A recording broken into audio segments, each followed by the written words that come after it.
Hi, I'm Ben. Meet Alaska, the Peruvian explorer. And here's Capito, our Chilean bus. For the next few years, this is our house. The world is our garden.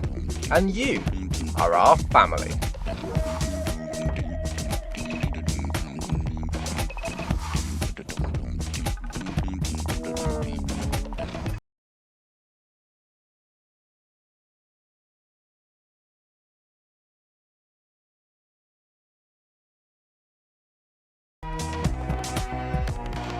We don't know the time of day or where we'll wake up tomorrow. All we know is we're on the ride of our lives. Most of the time. So join us and see what unfolds on this epic adventure.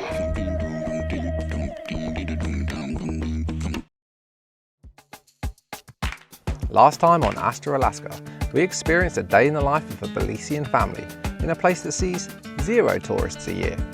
This time, we're in the Yucatan Peninsula, Mexico's tourist mecca, which sees millions of tourists a year. And although the region does have some interesting things on offer, with prices in dollars, it certainly is a challenging place to travel for budget adventure seekers such as ourselves. All along this coastline here is absolute paradise, only we can't get to any of it because you have to be staying in one of these massive resorts. Can't even afford to eat at the restaurants, so if we can find a beach that's public and we can get to, we're not allowed to take the dog with us. So it's pretty much out of bounds the entire Caribbean coast of Mexico. Welcome to the Combi. Yep, the Yucatan wasn't the easiest area to find good places for the Kombi Crew to wake up. Did you sleep well? Yeah. But we still managed to meet some interesting locals.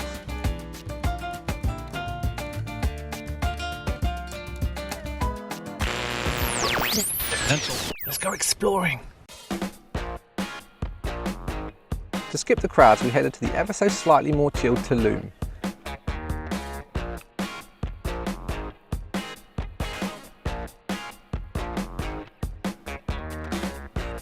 There, we picked up Marley, a fellow traveller, a friend of Sean's. Kamikaze style over here.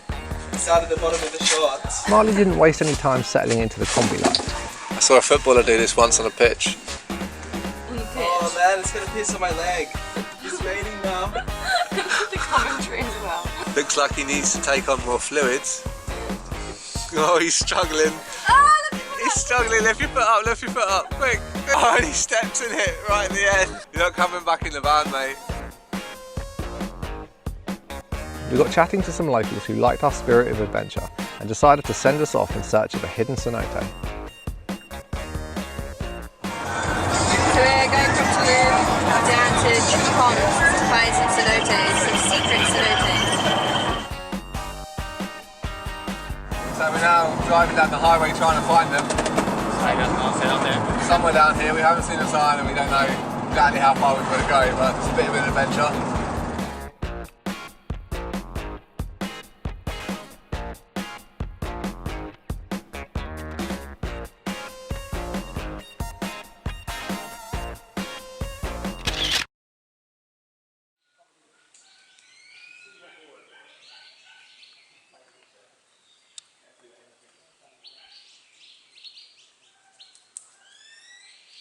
There are over 7,000 cenotes, or natural sinkholes, on the Yucatan Peninsula. Many have been open as tourist attractions, but we thought there'd be more adventure in finding our own.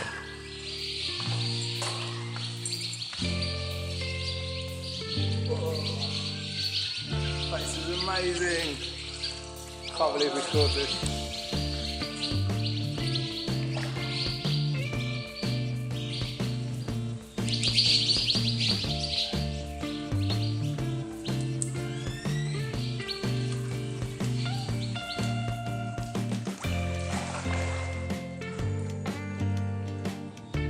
The cenotes are linked across the peninsula by an immense underground cave system filled with ultra-clear rainwater that's filtered down through the limestone rock.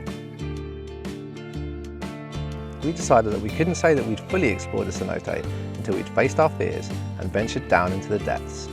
So we made an agreement to come back with some air tanks so that we could get further down into the cavern system.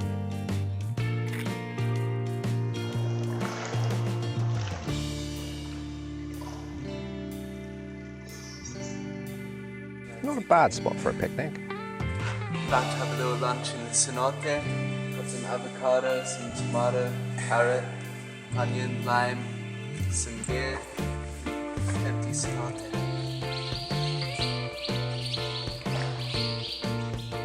As we appreciated the beautiful patterns that nature painted around us, we noted a strange hole in the roof.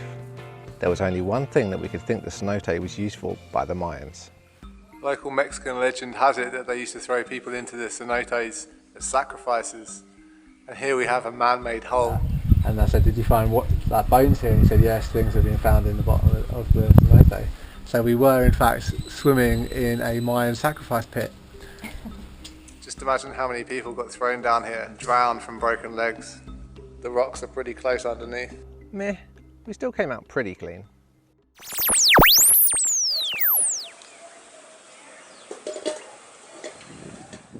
Tropical rice for breakfast. Mangoes, bananas, How were the mangoes? milk, cinnamon. The mangoes are pea rotten. The morning after. Breakfast of the king. Beach day, we got everything? Got everything. Sweet. Got our little Arabic guitar. A little bit of lunch ready. Some sunscreen. It's for that Mexican sun.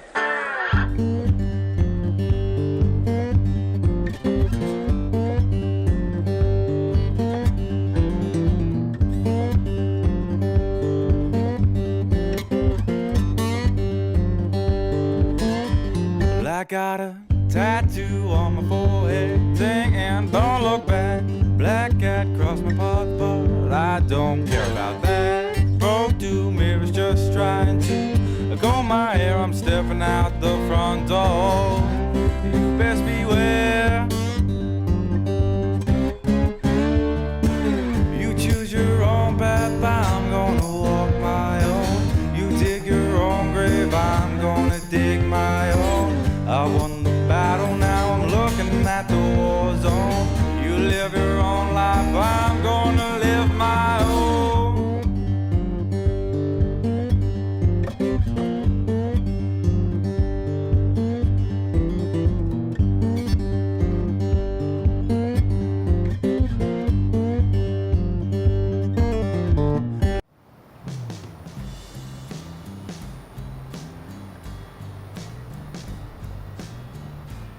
Just making some hot sauce. By making our own coconut cocktails on the beach, and even our own hot sauce, Combi Life was as cheap as we could make it.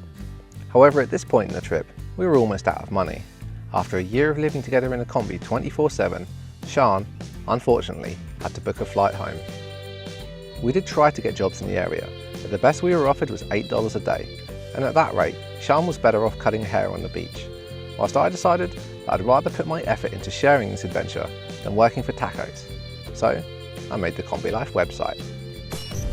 This way we have somewhere to not only share our videos, but also our galleries of our best pictures and sneak previews of what's coming up in future episodes.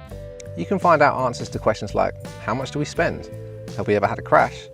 How do we deal with bribes? And how many times have we been robbed? And as some of the craziest parts of this adventure happen when the cameras aren't rolling, now you can read about the shootings, robberies, and other good clean fun from the roads less travelled. We were really fortunate to have met Jose and be invited into his hostel for a few weeks whilst we put together the site. Not only does he know all of the cool stuff to do in Tulum and make the best breakfast in the entire peninsula, but also his hostel is just the right balance of chilled and sociable that we love.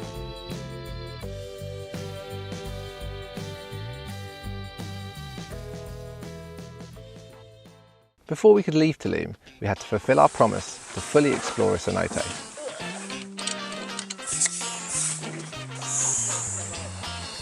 Sean, only one wetsuit this time. You think you're going to be warm enough?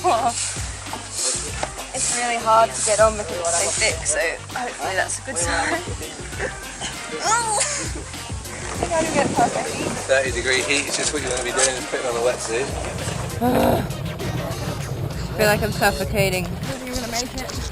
How you doing there, Sean? Very heavy. It's kind of hard walking outside of the cave with these tanks on 30 degrees. Going in the cave.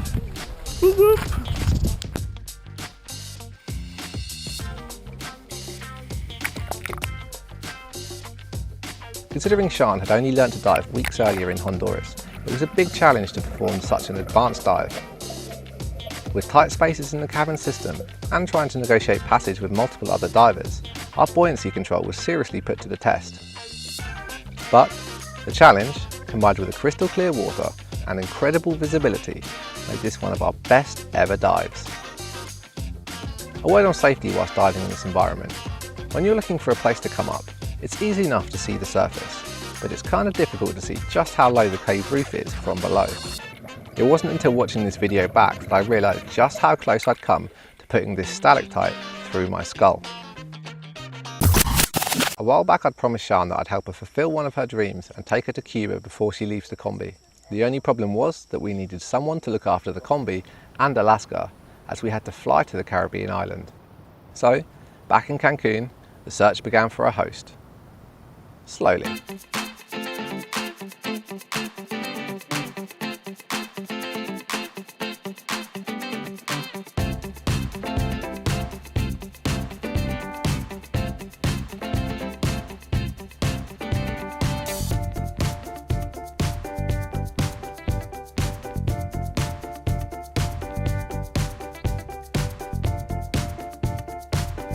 It wasn't too long before we met Mac, our couchsurfing host, who kindly agreed to look after Alaska and the Kombi for a couple of weeks.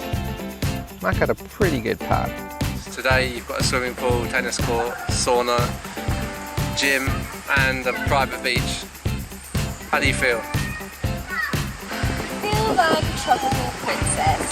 We literally hadn't showered for 2 weeks, just swimming in cenotes, beach, and baby wife every now and then.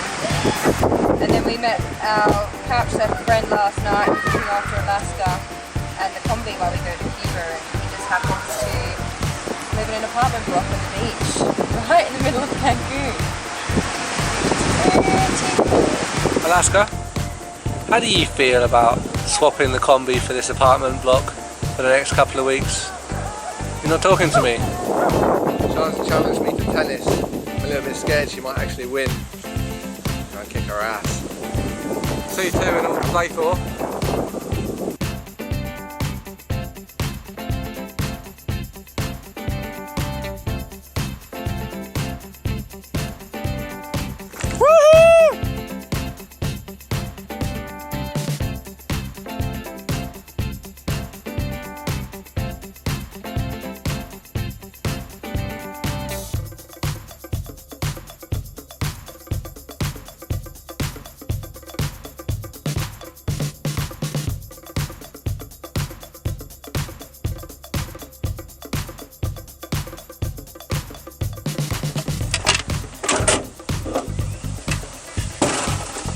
What was the score then, Sean? 6-2. 2. So we settled that long-standing argument about who's going to whoop whose ass at tennis. Sean was obviously ecstatic. Yeah, we did. To be continued. Being in Cancun for spring break was entertaining enough, but given all of the good things that we'd heard about Cuba, we could hardly wait for a completely different kind of adventure. Next time on Hasta, Alaska, we're taking a break from the Kombi and heading to the tropical paradise of Cuba. Of course, we're taking you with us, but be prepared, this will not be your typical vacation. You can keep your private taxis and your 5-star hotels. We're going on a backpacking adventure. If you want to see why Cuba is one of our favourite countries in the entire world, and you really should, then be sure to stay tuned to Combi Life.